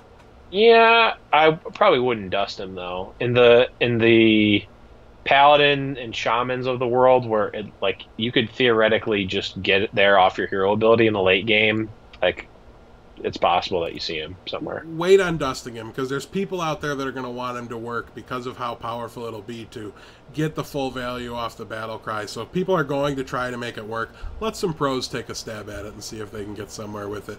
Don't immediately snap dust this guy, but I think you're more likely than not you're going to get to the point where you want to. Probably. All right. The Skeleton King is a 6-mana 7/4 minion. Oh, the Skeleton Knight. I'm sorry. Little heroes on the mind. A 6-mana 7/4 with Death Rattle. Reveal a minion in each deck. So on Death Rattle, I joust with my opponent, and if my minion costs more, this guy goes back to my hand instead of dying. Pretty strong. I mean, this is exactly what I want my low toughness 6-drop to have, right? Like, if you're going to distribute the stats this way, you better have some way to, like, protect yourself or keep yourself around or something like that. And this has a chance in a very slow metagame, I think, to see some play. What about you? Yeah, this and the other legendary we're going to see in a second are actually the reason that I thought about maybe Blizzard is just going to change the format, because this card and the other one are like super, super slow, super, super grindy. Like, you're just grinding out the value over time. Like, this card, in theory, like, this is the type of card you would play in your blue-black control deck, where this is the only win condition in the deck. Yeah. You're playing nothing but counter spells, removal, lands in this card, where, like, this guy's not going to do it fast, he's not going to do it clean, but in 30 turns, he's going to win you the game when they have nothing and you still have this stupid guy. The problem is that as of yet, Hearthstone cannot support that type of deck. Like, that's just not how it's worked so far, which is why I originally thought that maybe Blizzard is changing something big like that, because these types of cards, they don't make sense in Hearthstone right now. Like, they would never, like, this card is way too slow to play right now, I think.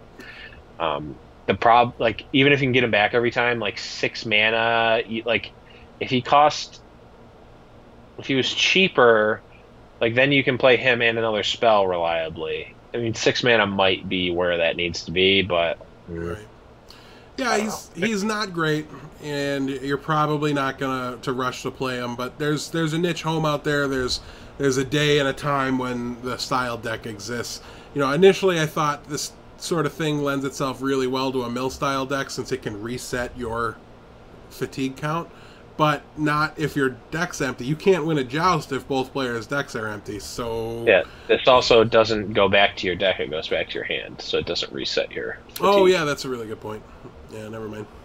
It's slight similarities to a Nubarak, which we're going to talk about in just a second here.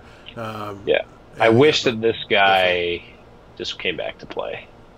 Why, you might as well just go right into talking about a Nubarak, because yeah, he is a 9-mana 8/4 rogue legendary card with Death Rattle. Return this to your hand and summon a 4/4 Nerubian. Not if you're not jousting, you get him back, and you get the 4/4 when he dies.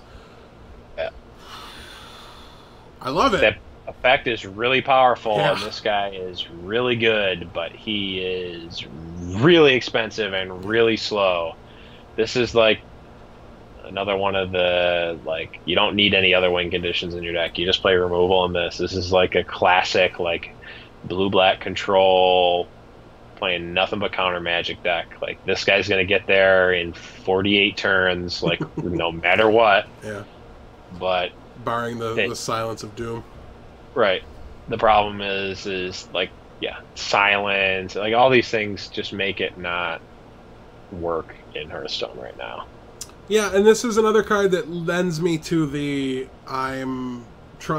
Blizzard is trying to slow the game down. They're trying to make things last longer. These are the cards that are going to do it, and if they're successful, these are the cards that will benefit the most.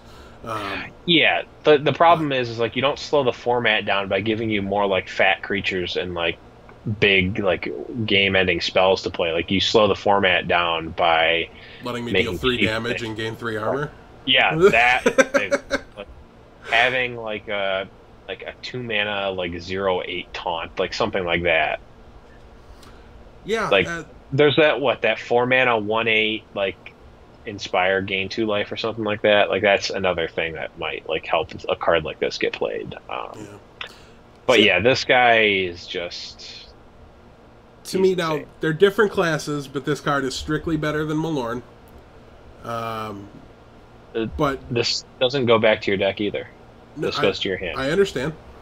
Okay. I think that's strictly better. Definitely. Yeah, sure. and just giving you the 4/4 right away, like just knocks it out of the park, not even close. Yeah, not even remotely close. No, but it is a little bit of an unfair comparison too, though, because Druid is so much more well suited to play the style game that Malorn and this guy want to play. Yeah, and this card would be insane as a Druid card. Oh, it would be out of this world. Yeah, could not be the case. Flavor-wise, I gotta say, I'm not really a big fan of this raid boss just randomly deciding to go on Team Rogue. Yeah, I thought that. I mean, I obviously don't know anything. I just wondered why he was a rogue card as well. I was actually just going to ask that. He's the final boss of the Argent tournament. Raid. Oh, that's right. So yeah, I don't know why he's a rogue card. Okay. he should just be a neutral card because, like, if you're going to be on the rogue team, you have to be Horde, you have to be Alliance. Like, there's not. I mean, I guess there are like neutral rogues out there, but I don't view this guy as one of them.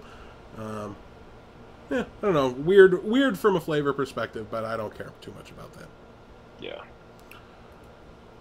Oh man. Avianto. Avianto. Avianto. Oh jeez. So Aviana is a 9-mana Druid legendary card. It's a 5/5 for 9 mana. It's terrible. Throw it out. Nobody wants this. Oh yeah, it's got text on it. Your minions your cost minions 1. cost 1 less. That's not good. Oh no, just 1, John. Wait. They only cost 1 mana. So you have 10 mana, and you play this guy, and then you play Dr. Boom, and you basically battle cried to put 3 Innervates in your hand. What? If you have an Innervate in your hand already, you go Aviana, Dr. Boom, Ancient of War, Ancient of Lore, because why not, right? You just go... Those seem like reasonable things to play. You go Avianto, Innervate, Sunwalker, Kel'Thuzad. Yeah, well, Kel'Thuzad's definitely going to be seeing some play in some Druid brews I do here. The good news is, like, you know, they probably only get to play one thing, and then you just get the BGH, and just like everything. Oh, it doesn't have 7. No, it's a 5/5. It doesn't even just die to swipe. They have to do more work than that. Like, it's not. I'm not going to sit here and try to sell you on it's good that it's it's better that it's a 5/5 than whatever. No, that's not necessarily true. But it's kind of a feature that it doesn't die to BGH. And like what you play next is probably going to be more threatening on the board, like as a board presence. So they're going to be stuck with like this, even if you don't have the awesome way to really boost it. You know, you didn't save your coin until turn 48. You don't still have the Innervate because you played it to gain tempo and gain the board back earlier, which is perfectly relevant. Like, you just play this guy and then lay a taunt in front of it. You play this guy and you draw a bunch of cards, you know, like you just... Everything about this card is phenomenal. And there's a lot of people out there that are like, I don't like you. You're frustrating me today. They're the Pied Piper people of the world, like Avianto. Like, I don't get this. Like, why would you not be super into this card if you're real, like, I don't know. I tweeted today, I'm like, the hardest part about discussing the Druid Legendary is asking the people that don't like it if they've ever played a game of Hearthstone before. Like, I just want to ask them that when they're not super into it. And I know for a fact I have a friend in chat that wasn't super into this card when he saw it. I think I turned him around on it a little bit. But I don't know if he just pretended like he was turned around on it a little bit, so I'd shut up because I was angry that he wasn't willing to. Wasn't ready to hop aboard the hype train with me. And there's other people out there that you might have had this opinion, and that's fine. But listen, like, this is going to be super good in anything Ramp Druid related. Just craft it automatically. Just craft it. Oh my god, you play this, then Ancient of Lore, draw 2 cards, and both of them cost 1! So interestingly enough, I saw this card and somebody asked, they're like, well, what if I'd already played an Emperor Thaurissan? By the way, Emperor Thaurissan on his own makes it so that you can, if this was in your hand when you did it, now there's 2 freebies on turn 10. So and then we get this tweet kind of clarifying the Emperor Thaurissan, and it's minions that have been reduced by Emperor Thaurissan will Aviana make them cost 0. Disguised Toast, apparently. Not with the most legible tweets in the world. The answer was yes. Emperor T will make Aviana reduced minions cost 0. If Aviana is removed, their costs revert to their Emperor T cost. So it will remember that it's 1 cheaper when it goes back to being full price. Now, the wording on this is a little ambiguous, and it made me go from there's no way that it will remember it costs 1 less, gets set to 1, and then now costs 0. I was like, that's not going to happen. It sets it to 1. It's going to cost 1, even if it cost 2 before, and it was a 9-drop, and Emperor's been alive that long. It's just going to cost 1. But then this tweet came out, and it's kind of ambiguous to that, right? Like, it really made me think it might happen, but everybody don't worry. That's not the case. It only costs 0 after Aviana if the Emperor triggers following after the cost reduction. That was confirmed, and other people had that question, so that's probably for the best, honestly. Definitely for the best. We did not need me to be able to go like turn 6 Emperor, do nothing, or just you innervate the next turn and go straight into this guy, and you just go nuts. Like, it would be out of this world. Insane. So yeah, this card's super exciting. You know, this might not be higher than where I think Nexus Champion Sarad will end up on your craft list.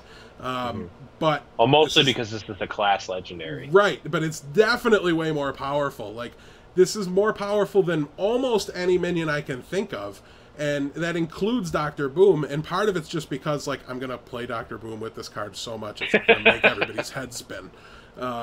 It makes every late game, like, oh man, Druid was already the best late game class, John, and now it's just good night over. Like, but the question is this better than deal 14 to your opponent's face? I think it is. There's no way that it is. I really think it is. I'm done playing Force Combo Druid. I'm out. I'm sick of it, but if I want to win games, I'm still going to play it. This has a real chance to be better than 14 damage. I'll give you that. 9 mana deal 14 damage isn't really that great. I mean, it's good. It's not great. It's the fact that you can have other guys on the board that make it better, I think, that really is what pushes that combo over the edge. Yeah, and the fact that, like, it completely warps how both players play the game. Like, I guess you can't really do anything to prevent this, right? Like, you can't change anything. Like, this is going to happen if it's going to happen. Like, you can't do anything. Yeah, your opponent's going to have some cards. I mean, you can, like, come back and respond with Brawl. You can, you know what I mean? Like, there's ways you're going to get a turn, which is why this is a way better card to have exist in a game than something like Force Combo is. Because there's a follow-up turn, right? Like, you're not helpless. Right. Just because the cards are drawn doesn't mean you're, you know, up poop creek without a paddle. You get to respond, but it's just super powerful and super fun too. Like, just think of all you need is one innervate and like a couple of guys. You can play 5 drops for 1 mana and feel really, really good about it. I promise. Yeah. So yeah, this is our big reveal, and that definitely does it for the cards this week, and that's good because we're almost to a hour and a half show. We're past that. So it kind of had to happen that way, but thank you guys so much for sticking with us. Ben Bro did it to us. Yeah, Ben Bro definitely did it. We know you're watching on the YouTubes, Ben. He's always here.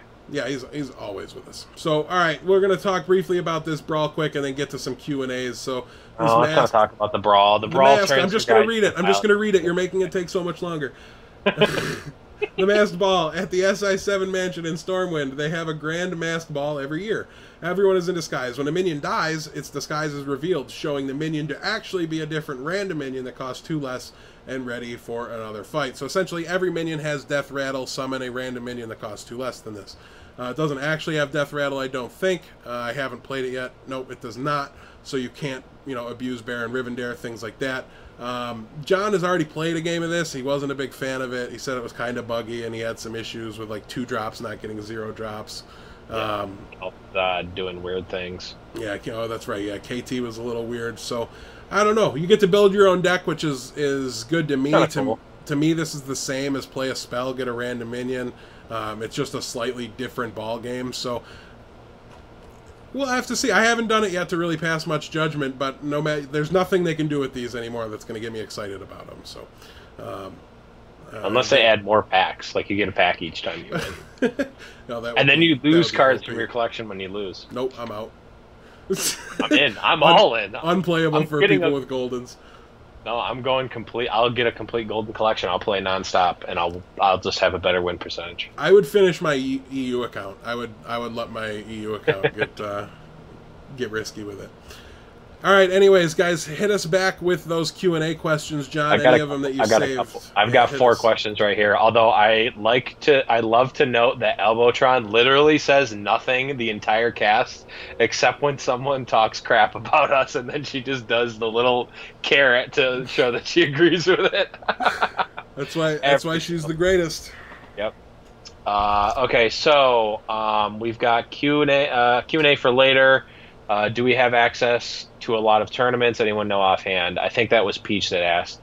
I think if you go to Hearthstone Calendar, I think that's what it's called. I forget what it's called. There's a resource. You know, is it Hearthstone Calendar? Yep. Google Hearthstone Calendar. They have basically every big tournament that you can play in or watch for that matter. And they're always there. Also, Tuesday Night Hype, I'm pretty sure is still going on from VS. And I think Maddie actually casts those tournaments. So every Tuesday, I think they have tournaments there. Anything else specific, I don't know off the top of my head. But go to Hearthstone Calendar. If it's something big, it'll be on there. A lot of open tournaments. I haven't looked in a while because I haven't wanted to play, but... Yeah, they're good about putting the qualifiers for the bigger things in there too, so it's not just like, you know, this is happening someday. Like it's more broken down than just an announcement of the things you might want to watch on stream. There's smaller things there as well. I used to put the podcast up on there as well, but I never really saw too many results from it. It became a lot of work. So, yep. Okay, so we also have, I think Peach asked another question. Any idea when I get to open the 50 packs I bought? They don't have a confirmed date. They just said in August. So I think, Jim, you predicted the 19th? 11th. So possibly a week from yesterday, which would line up with their patch day, right? Tuesday? Yep. So maybe a week from yesterday, maybe 2 weeks from yesterday, but probably in that area is when, but, you know, my guess is pretty much as good as yours, so. Yeah, I definitely think it's going to be on a Tuesday, and they definitely don't seem as invested in, you know, getting it out early in the month right now. They're more invested in, probably, you know, rightfully so, in getting everything right, getting all the bugs ironed out, and I will say though, something changed with the votes and the things there, because there's not a ton of them left. You know, it's definitely winding down, and they've told us for sure that we're going to see every card prior to the actual release. So when you're looking at over 130 cards, you can be pretty confident that that it's coming very, very soon. Probably the next Tuesday, whenever you get it. Like, I expect to see them. Oh man, are we out here? Is this the wrong page? I don't know. There's at least one more vote. I'm trying to see if there's extra votes after that. On the spot, I can't answer it too well, but... Yeah, we don't know for sure. So that's that. So we also had a question. Does he, I think in reference to that 5/5 Paladin card, does he heal 7 to make up for the 1 health he loses for not being Guardian King? So basically... They're saying, does the fact that this guy heals 7 make up for the 1 health that he loses for not being Guardian of Kings? Which is a fair question. I think that the better question to ask is, does him costing 2 less mana make up for him not being Guardian of Kings? And I think that's absolutely yes. Yeah. The mana cost is really the biggest thing there, especially with Paladin, where you pretty much always have something to do with your mana, you know, and doing your hero power every turn is going to be good too. So being able to do more than one thing in the late game is going to be good for him. Like we said earlier, the decks where you really want that life gain, you're going to want it early. So 2 turns earlier is going to be better, and you are probably going to be winning the joust against those decks. So the fact that he is a big body, almost guaranteed life gain and earlier than Guardian of Kings makes him that much better than Guardian of Kings. I don't know if it necessarily makes him better than Anti-Heal Bot, because you can make almost the same argument to play anti-Keelbot because him being a 3/3 or a 5/5 isn't as relevant against like a Face Hunter deck. So that would be the only reason I would see him not seeing play. But against like an overall spectrum, he's much better than anti-Keelbot there. Yeah, it's all going to depend on the meta game for any of them, right? Like, I do think Guardian of Kings is kind of on its way out. This guy's just cheaper, like you said. So if you can reliably hit it, which everything you've said, you brought up the point then, and you said it again now, where it's good, you're likely, you're very likely to get it. So I don't know, it's tough. I like it more than Guardian of Kings, so I guess it definitely makes up for it. But like John said, the being cheaper is the ball game there. Yeah. Another question. This is the last one that I have. It was just simply Wrathguard or Succubus, and it's not close. Wrathguard is 1,000 times better than Succubus. Taking almost any amount of damage from Wrathguard is going to be better than discarding a random card from your hand. Yeah. In like 90+% of the times. Right. All right. Well, we have any more here?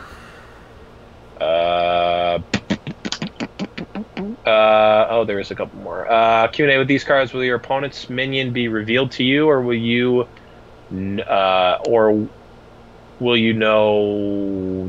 just know that your minion was bigger or smaller? I'm assuming that they're going to show it to you. There's definitely a video to answer this question right now. Oh, is there? I haven't watched the video. Yeah, I'm gonna. And Jim is going to look at it. I'm going to answer the last question that I saw. Do you think all the current meta constructed decks will be completely gone after TGT? No. There is almost certainly going to be some form of most of the decks that are around now there. Definitely for a decent amount of time. Like, people are going to be able to play Face Hunter forever. People are going to play Patron just because it's the best deck. Whether or not it's going to be good or not is a question that needs to be answered, but we're not sure yet. But the way that these metagames usually happen is people will, instead of trying to make new decks, people will generally try to just tweak their old deck for a number of reasons. Yeah. And then when someone like breaks the new deck, it's like, oh, well, this 4-mana 4/4 deal 4 damage deck, that guy, I don't remember, the ogre deck, Gormok the Impaler deck that runs nothing but 1-drop Guys and Hunter is really good, and it crushes a bunch of decks. Okay, so we just found out it shows both players both cards. Yeah, they both flip up, and the winner gets kind of like an accent to him, like he pulses a little bit and gets bigger and shakes, and then they both go back into the deck. So you will definitely get to see a card that is in your opponent's deck when yeah. So occurs. We're probably not going to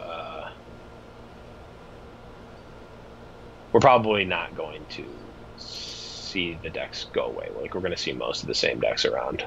Some of them might be less popular, but they're still going to be around. Yeah, it's going to be a slight change, like you said. Like, there's only a small percentage of people, and being one of them, that's going to open a ton of this set. Like, I'm looking at doing some math. I'm looking at over 150 packs. So watch out when the set comes out that day. Watch the stream if you want to see a ton of packs get cracked.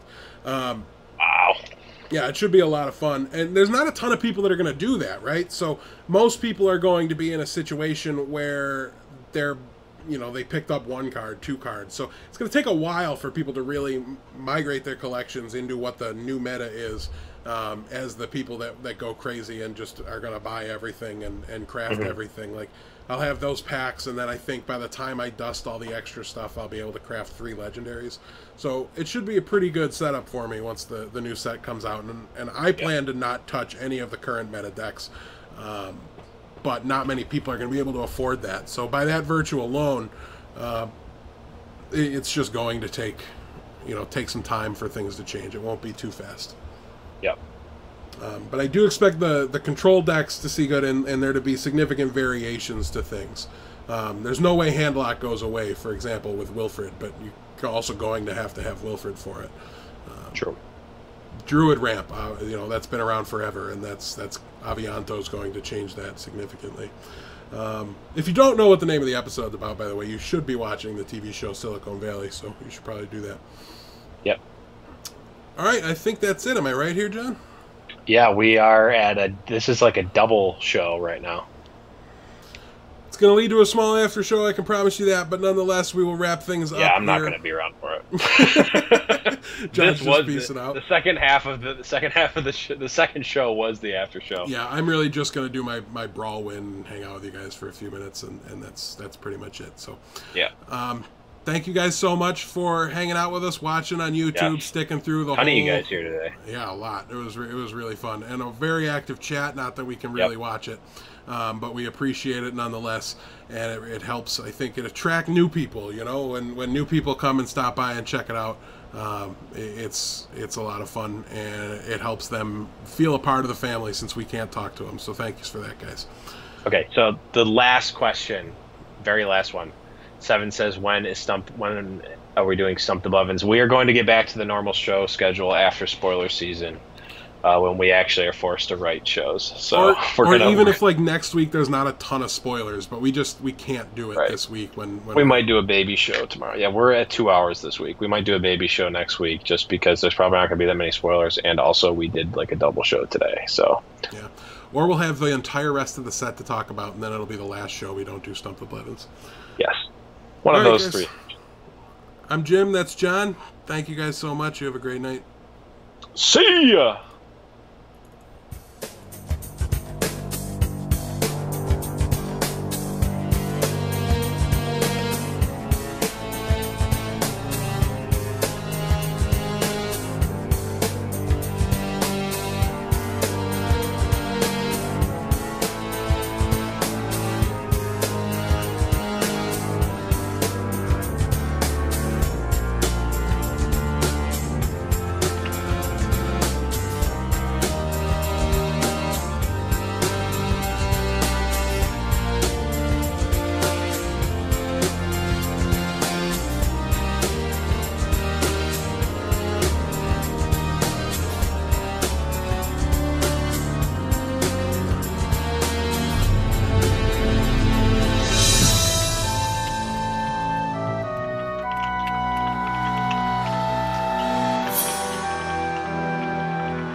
All right, guys, we are back.